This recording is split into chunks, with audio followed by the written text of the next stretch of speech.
ನಮಸ್ಕಾರ ಎಲ್ಲರಿಗೂ ಹೆಂಗದ್ರಿ ಎಲ್ಲರೂ ನಾನಂತೂ ಸೂಪರ್ ಆಗದೀನಿ.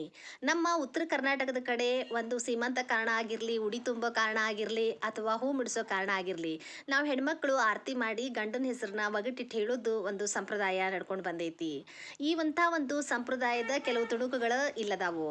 ನಮ್ಮ ಕಡೆ ಉತ್ತರ ಕರ್ನಾಟಕದ ಮಂದಿ ಗಂಡನ ಹೆಸರನ್ನ ಹೆಂಗೆ ಒಗಟಿಟ್ಟು ಚಂದಾಗಿ ಹೇಳ್ತೀವಂತ ನೋಡ್ಕೊಂಡು ಬರ್ರಿ.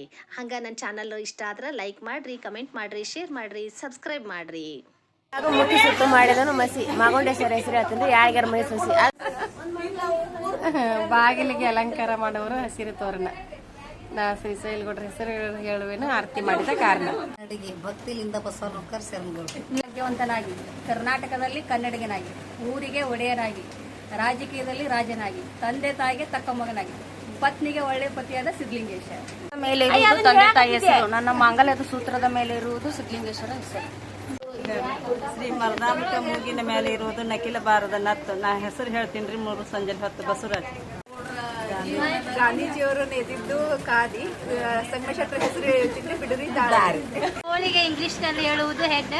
ಸಂತೋಷ್ ಅವ್ರ ಜೇಬಿನಲ್ಲಿ ಇರುವುದು ಪೆನ್. ಕೌರವರಿಗೆ ಪಾಂಡವರಿಗೆ ವಿದ್ಯೆ ಕಲಿಸಿದ್ದ ದ್ರೋಣನೆಂಬ ಮುದುಕ.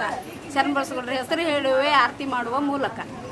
ಚೆನ್ನಮ್ಮ ಕಿತ್ತೋಡಿ ಬರುವಾಗ ಕಾಡ ಮಧ್ಯದಾಗ ಕಾಡಿಸಿ ಬರುವಾಗ ದೇವಲೋಕದಾರು ದೇವಕ್ಕಿ ತೆನೆಯರು ಸಾಲು ಮುತ್ತೈದಾರು ಸೆರಗೊಡ್ಡಿ ಬಿಡುವಾಗ ಹಡದ ತಾಯವ ಹಿಡಿದು ಕೊಡುವಾಗ ಬ್ರಹ್ಮದೇವರ ಬಂದು ಬ್ರಹ್ಮ ಗಂಟ ಹಾಕಿ ನಮ್ಮ ರಾಯರ ಹೆಸರು ಕೇಳ್ಕೊಂಬರ್ ಹೇಳ್ತೀನಿ. ತೋಟದಲ್ಲಿ ಗಿಡವು ಚಂದ, ಗಿಡದಲ್ಲಿ ಹೂವು ಚಂದ, ನಮಗೆ ನಮ್ಮ ನಾಗನಗೌಡರು ಚಂದ.